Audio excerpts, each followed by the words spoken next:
Hey guys, this is a bonus Christmas video. It was suggested to me on Twitter that I should talk about my favourite books and what I'm reading at the moment. So I thought that as, well, I'm not at uni and I'm not doing PhD stuff, it'd be a nice thing to do over Christmas. So let's do that. So I'm the kind of person that likes to have a few books on the go at any given time. There's one main book and then there's a few other books that I'll dip in and out of, or a series that I'm dipping in and out of.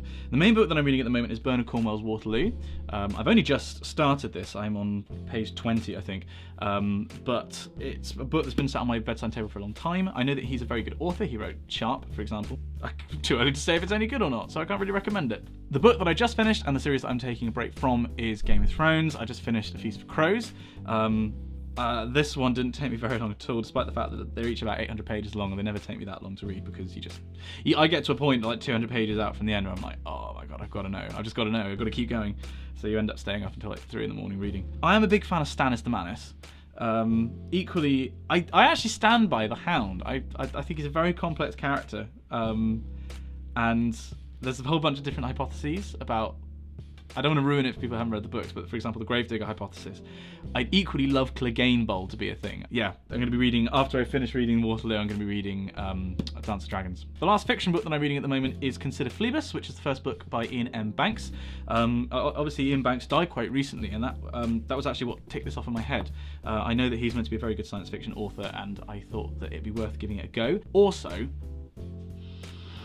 it smells amazing. It's got that new book smell, and that is, as far as I'm concerned, one of the best smells in the world. And then lastly, the last thing which I'm reading and dipping in and out of, and I'm hopefully going to read when I'm away in America, is this, The 5 C's of Cinematography, which is basically a cinema textbook. I've always loved films, and recently I've been making an effort to try and educate myself about making them more in a more technical manner. So learning about cinematography, learning about editing, watching essays, going through courses on it, because it is something that I've talked about doing after graduating. I would love to go into filmmaking, video making full time, and I thought that this would be a good place to start, and it is.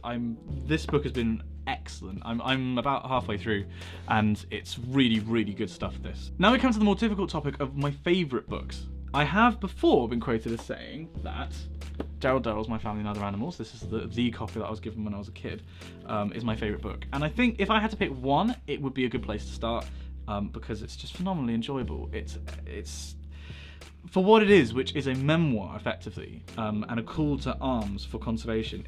It's perfect. You know, it's great. It's funny, it's warm, it makes me incredibly jealous of his childhood. I absolutely love it. If you haven't read it, do give Gerald Durrell a read, because yeah, I love it. Once you get past that though, things start to get a bit more murky. Another book which is on my bookshelf here, which had a huge impact on me, was Zen and the Art of Motorcycle Maintenance. Sorry, it's really shiny. And it was given to me when I was, I think, about 17, and it really changed my philosophy. Basically, this is where my personal philosophy comes from, this book. And I would sum it up, but I don't think you can. I think to do so would you'd lose the message. It's an odd one. It's a difficult read, especially when you're 17, but I enjoyed it hugely, and it's made a massive impact on me. So Zen and the Art of Motorcycle Maintenance by Robert M. Pirsig. The other book, which I don't have to hand at the moment, which made the biggest impact on me, was Brave New World by Aldous Huxley, up here. And that was the first book that really taught me that just because something is logical doesn't mean that something's right. Especially as a kid who came from a relatively non-emotional family, everything was very logical, and that was a wake-up call for me that logic wasn't always the answer. That, you know, there was humanity to be considered. And it's a short little book, and it's horrifying, but it's gripping at the same time. I read it too young. I read it when I was about 10, and then I reread it when I was about 18, 19, and I realised how much of an impact it had on me. But if you like 1984, I think Brave New World is better, because it's about a dystopia where people are bound by pleasure rather than bound by fear, which I think is much more realistic. Now we come to the part of the video where I'm just going to rattle off books that I really enjoyed and talk about them briefly. So, go! The Fault in Our Stars, basically required reading if you're on YouTube, plus my copy is in fact signed. Like basically every human on the planet, I found it hugely, deeply emotionally moving. It even made my mum cry, and nothing makes my mum cry. His Dark Materials, my copy is also signed, but I don't have it with me. When I was a kid, the two big things were Harry Potter and His Dark Materials, and while I do love Harry Potter, because it was like the first big series I connected with, I always preferred His Dark Materials. I think that the writing is amazing, the imagination is just, it's phenomenal. Like the world building is amazing, and it's incredibly complex, you know, morally complex. It asks big questions, and if you haven't read it, then yeah, do. I'm going to say that for every book, so I may as well just... That's implicit from this point. A science fiction double feature, Gaunt's Ghosts, this being represented by The Saint, the middle part of the series, and the Horus Heresy series represented by Horus Rising, both by Dan Abnett. This is me nailing my geek colours firmly to the mast, but I'm a colossal geek, and these are Warhammer 40,000 books.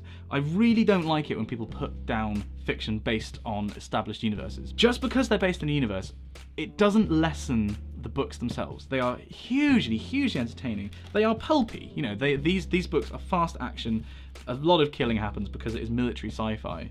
And again, quite deep moral questions that go on.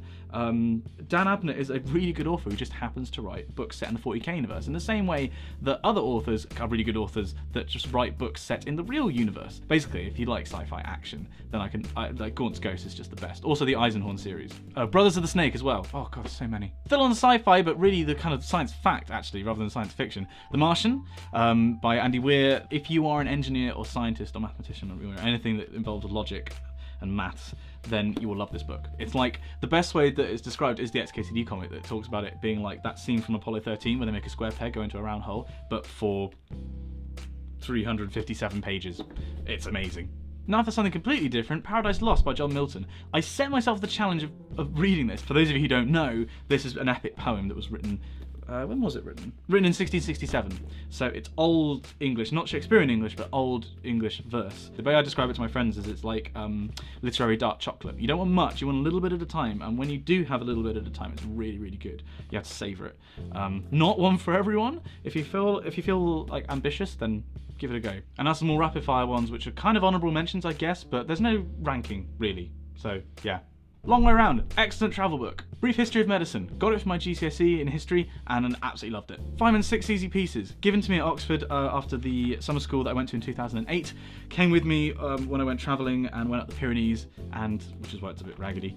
And it's a great introduction. If you're thinking of doing a physics degree, read this book first. Medieval Views of the Cosmos, unusual one, given to me by my parents from the Bodleian. Basically, it compares medieval and Islamic attitudes towards mapping, towards astronomy, and how very different they were, and particularly the mapping side of things. I'm quite a fan of maps. The visual display of quantitative information. In my opinion, the book that every scientist should read.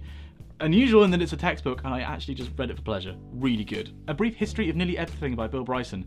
Amazing book.